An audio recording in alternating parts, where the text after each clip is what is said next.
Viernes 3 de octubre. Primer viernes, hermanos, ya de este mes de octubre, y es una bendición el saludarle y compartir el mensaje de la bendita palabra de Dios. Mire, quiero agradecer infinitamente a todos los hermanos que con sus ofrendas pues nos ayudan, ¿verdad?, a seguir esta obra. Verdaderamente gracias, ¿verdad? Les agradezco infinitamente. Dios les bendiga. Dios verdaderamente les pague. Dios les bendiga. Les agradezco a todos, ¿verdad? Porque pues cada centavo, como dicen, cada dólar, cada bendición, cada ofrenda siempre es de gran ayuda en la obra de Dios. Así que en verdad a todos pues infinitas gracias. Y el evangelio para hoy está tomado de San Lucas capítulo 10, versículos del 13 al 16. Doy lectura a la palabra de Dios en el nombre del Padre, del Hijo y del Espíritu Santo. Amén. En aquel tiempo Jesús dijo: «Ay de ti, ciudad de Corosaín, ay de ti, ciudad de Betsaida, porque si en las ciudades de Tiro y de Sidón se hubieran realizado los prodigios que se han hecho en ustedes, hace mucho tiempo que hubiesen hecho penitencia, cubiertos de sayal y de ceniza. Por eso el día del juicio será menos severo para Tiro y Sidón que para ustedes. Y tú, Cafarnaúm, ¿crees que serás encumbrada hasta el cielo? No, serás precipitada en el abismo». Luego Jesús dijo a sus discípulos: «El que los escucha a ustedes, a mí me escucha. El que lo rechaza a ustedes, a mí me rechaza. Y el que me rechaza a mí, rechaza al que me ha enviado».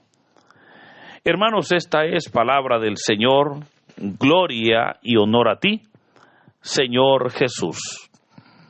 Retomamos, hermanos, ahora la lectura siempre del Evangelio de San Lucas. Y el texto que hoy hemos leído nos presenta los juicios del Señor Jesús sobre algunas ciudades de Galilea, donde el Señor hizo muchos milagros, pero a pesar de ello, ahí obviamente no hubo fe, no hubo conversiones.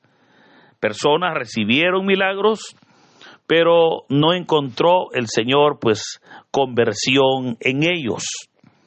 Ahora recordemos, y lo hemos dicho en varias ocasiones, que el Señor Jesús pues su ministerio lo realizó en Galilea, ¿verdad? Él nace en Belén de Judea, crece en Nazaret, ¿verdad? Y fue por eso que incluso le llamaban el Nazareno. Pero a la edad de 30 años, el Señor se despide de su madre y se dirige a Galilea para realizar allá su ministerio mesiánico. Ahora, ¿por qué razón se fue para Galilea?, podrá preguntar alguien.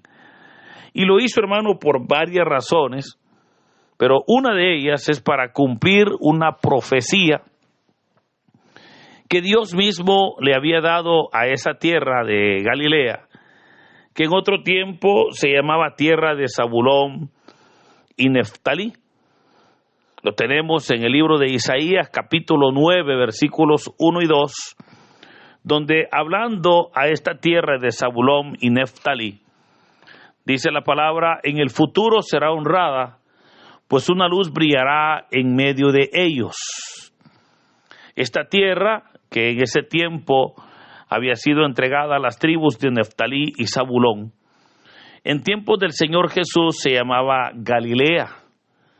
Pero otra de las razones también por las cuales Jesús se fue para esa región de Galilea es porque Galilea era la región más pobre de todo Israel, ¿verdad? Ya que era una región muy abandonada, donde no habían servicios básicos. Y recordemos cómo en Isaías capítulo 61, en lo que conocemos como la proclama de Nazaret, el Señor Jesús leyó ese texto donde dice: «El Espíritu del Señor me ha ungido y me ha enviado a predicar el Evangelio a los pobres». Esa es otra razón muy importante por la cual el Señor pues se va, ¿verdad?, para esa región, donde predicó durante 3 años aproximadamente la palabra de Dios. Ahora, Galilea, también lo hemos dicho, no era una ciudad, era una región. Y en esta región habían varias ciudades. Una de las más importantes era Cafarnaúm, pero de ahí estaba la ciudad de Caná, estaba la ciudad de Betsaida, estaba la ciudad de Naín, la ciudad de Tiberíades, estaba la ciudad de Corosaín. O sea, vemos cómo estas ciudades que formaban parte de lo que era pues la región de Galilea. Fue en estos pueblos donde el Señor Jesús hizo más milagros que en ningún otro lugar. De hecho, este Evangelio de San Lucas nos dice que cuando Jesús fue a Nazaret, no hizo milagros allá porque encontró dureza de corazón, por la incredulidad de sus paisanos, ¿verdad? Entonces, pero en Galilea sí hizo la mayoría de milagros. Por eso ahora escuchamos los juicios de Dios sobre estas ciudades de Galilea, que a pesar de que Jesús había hecho muchas obras en ellas, lamentablemente no todos habían creído en él. O sea, mucha gente lo buscaba, lo seguía por los milagros y no por quién era él. Ahora, debo recordarle que el propósito del Señor no necesariamente es hacer milagros. Digo esto porque hay gente que se acerca a Dios, ¿verdad? Señor, haceme el milagrito, y piensa que ese es el único propósito de Dios, y no, fíjese. De hecho, el propósito de Dios, del Señor, no es que uno lo reconozca como el milagrero, porque Jesús no es un milagrero. El propósito del Señor es que nosotros lo conozcamos, le adoremos, le sirvamos. O sea, ese es el objetivo. Ahora, para llamar nuestra atención y para mostrarnos su poder, mostrarnos su misericordia, es que el Señor hace milagros, ¿verdad? O sea, el Señor viene y nos responde, nos responde ante la petición que nosotros le hemos hecho.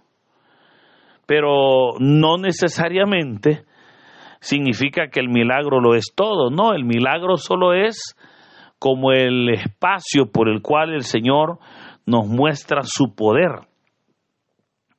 Pero a partir de ahí es un reto el poder conocer a Cristo y obviamente poder servirles, ¿verdad? O sea, aquí es donde el Señor les está diciendo que los milagros que había hecho entonces en estas ciudades, obviamente eran milagros donde mostraban el poder de Dios. Pero lastimosamente, aquellos milagros habían quedado aparentemente en el aire, ¿verdad? Porque no se daba en aquellos pueblos un arrepentimiento, no se daba un cambio de vida, no se veía pues que ellos estuvieran ahora, digamos, generando una vida diferente o un testimonio diferente. Es ahí donde el Señor entonces va a exhortar a estas ciudades. Y veamos que le dice: ay de ti, Corosaín, ay de ti, Betsaida. Estas 2 ciudades, ya dijimos, eran parte de Galilea. Y el ay, hermanos, es una expresión de juicio hacia esas ciudades. De hecho, el Señor toma esta frase del Antiguo Testamento, especialmente de los profetas, ¿verdad? como por ejemplo el profeta Ezequiel, el profeta Daniel, el mismo Isaías, que le dicen, ay de ti, Israel. Hoy el Señor le dice, ay de ti, Corosaín, ay de ti, Betsaida. Estas ciudades, el Señor había recorrido aquellas ciudades y había hecho un sinnúmero de milagros. Y digo un sinnúmero de milagros, porque el Evangelio de San Juan, recuerde allá por el capítulo 21, termina diciendo que Jesús hizo muchos milagros, de los cuales dice, no se han escrito. Y si se escribieran, dice, no cabrían los libros en el mundo. Vea la expresión que utiliza el Evangelio de San Juan. Pero es una expresión para demostrar en verdad que lo que el Señor hizo fue verdaderamente tremendo, ¿verdad? Lo que el Señor hizo pues en estos lugares y en todos. Sin embargo, veamos cómo, insisto, a pesar de que el Señor había hecho grandes cosas, obviamente no encontró o no se realizó en aquel pueblo una conversión completa. Ahora, yo quiero recordarle que es un problema cuando la persona recibe un milagro del Señor y ese milagro que tiene dos propósitos en nuestras vidas, o puede servir más bien de dos vías. Ese milagro, hermano, que el Señor le da puede servir obviamente de bendición, ¿verdad? Porque usted recibe pues la respuesta del Señor, pero también, ¿verdad? También puede servir obviamente de juicio. Y claro, puede servir de juicio porque el propósito del Señor es provocar el arrepentimiento, ¿verdad? Y por esa razón es que el Señor le dice que el juicio, le dice, porque si en las ciudades de Tiro y de Sidón se hubieran realizado los prodigios que se han hecho en ustedes, hace mucho tiempo que ellos habrían hecho penitencia. O sea, el Señor les está diciendo, miren, para más estas ciudades que son ciudades paganas, si ellos hubiesen recibido grandes señales o grandes milagros, hace tiempo ellos se hubiesen vestido de sayal, se hubiesen arrepentido. Pero ellos, pues que estaban viendo, ¿verdad? Estaban viendo la presencia de Dios, no se habían arrepentido. Pero luego el Señor se va a dirigir a una tercera ciudad, que es la ciudad de Cafarnaúm, ¿verdad? Y también le va a decir, y tú, Cafarnaúm, ¿crees que serás encumbrada hasta el cielo? No, le dice, serás precipitada en el abismo, ¿verdad? Obviamente el Señor les está reclamando por aquella dureza de corazón, ¿verdad? Les está reclamando que han visto las maravillas de Dios y no se han convertido. Pero hermano, esto creo que tiene también su aplicación hoy en día. Porque cuántas veces nosotros hemos podido ver, bueno, cada día podemos ver la mano de Dios. Cada día, hermano, se nos permite poder, pues, hacer nuestras actividades. Cada día podemos ver y sentir la presencia de Dios en nuestras vidas. Pero muchas veces, ¿verdad?, olvidamos que en nuestra vida el Señor pues es fiel y es Él el que está siempre atento a nosotros. Cada milagro, cada acción que recibimos es la obra de Dios, ¿verdad? Cada acción, cada bendición que recibimos. Por esa razón es que debemos nosotros, hermanos, de reconocer que no es por nuestra capacidad.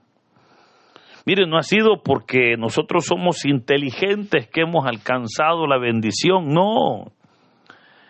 La bendición la hemos alcanzado por misericordia de Dios. Pero esa bendición, hermanos, nos debe de exhortar a nosotros al arrepentimiento. Tal vez usted me dirá, pero yo nunca he visto un milagro. Mire, con todo respeto, usted y yo somos un milagro de Dios. Creo que cuando nosotros vemos cómo inicia la vida, ¿verdad? Cómo inicia la vida en un niño indefenso, y luego ya adultos pues nos volvemos insolentes, prepotentes, orgullosos, soberbios, etcétera. Se nos olvida cómo inició nuestra vida. Cómo iniciamos, hermanos, tan frágiles. Pero ahí es donde debemos de estar siempre conscientes que es por la gracia de Dios. Debemos también de darnos cuenta que cada día el Señor va cuidando de nosotros. Él va cuidándonos, hermanos. Porque aun cuando nosotros pudiésemos decir que nos cuidamos solos, sabemos que no lo podemos hacer. Pero cuando el Señor en su infinita misericordia se dispone a cuidar, a bendecir a su pueblo, es aquí donde va a cambiar la historia. El Evangelio termina cuando dijo el Señor: el que me escucha a mí, dijo, el que los escucha a ustedes, a mí me escucha, y el que los rechaza a ustedes, a mí me rechaza, y el que me rechaza a mí, rechaza al que me ha enviado, ¿verdad? Veamos cómo el Señor está presentando primero ese respaldo que Él hace ante la labor misionera y pastoral que realizamos. O sea, en otras palabras, Él dijo: yo estaré en ustedes, porque si ustedes los escuchan, es como que yo les esté hablando. Mire qué hermoso saber que si le servimos al Señor, hermanos, es porque estamos verdaderamente sirviéndole con ese respaldo, con esa bendición, ¿verdad? Saber de que, aunque tal vez nosotros no podamos ver, pero es a Cristo a quien le estamos sirviendo, ¿verdad? Entonces, pero también se nos presenta la unión, ¿verdad? O la unidad con el Padre. Cuando dijo el Señor: y el que me rechaza a mí, no me rechaza a mí, sino al que me ha enviado. Y sabemos que quien lo había enviado al Señor fue el Padre, ¿verdad? Que lo envió para que viniese a redimir la humanidad. Por eso, queridos hermanos, hoy podemos nosotros darnos cuenta que es una bendición que el Señor haga obra en nuestras vidas. Es un regalo verdaderamente, pero también es una responsabilidad, porque eso implica que no nos vamos a quedar solo con el milagro. Al contrario, eso implica que vamos a comenzar a generar un cambio de vida, cambio de arrepentimiento. Vamos a generar en nosotros conversión, para que no haya en esos reclamos que el Señor nos diga: ay de ti, te di mucho y obviamente no te convertiste. Creo que eso será difícil, será duro. Por eso hoy es cuando nosotros debemos de seguir siempre trabajando, siempre esforzándonos. Debemos de seguir adelante, dando esos frutos de arrepentimiento, dando esos frutos de amor al prójimo, para que de esa manera el Señor sea glorificado en nuestras vidas y nosotros seamos bendecidos por Él. Por eso, queridos hermanos, que en este hermoso día sea el Señor bendiciéndonos. En el nombre del Padre, del Hijo y del Espíritu Santo. Amén.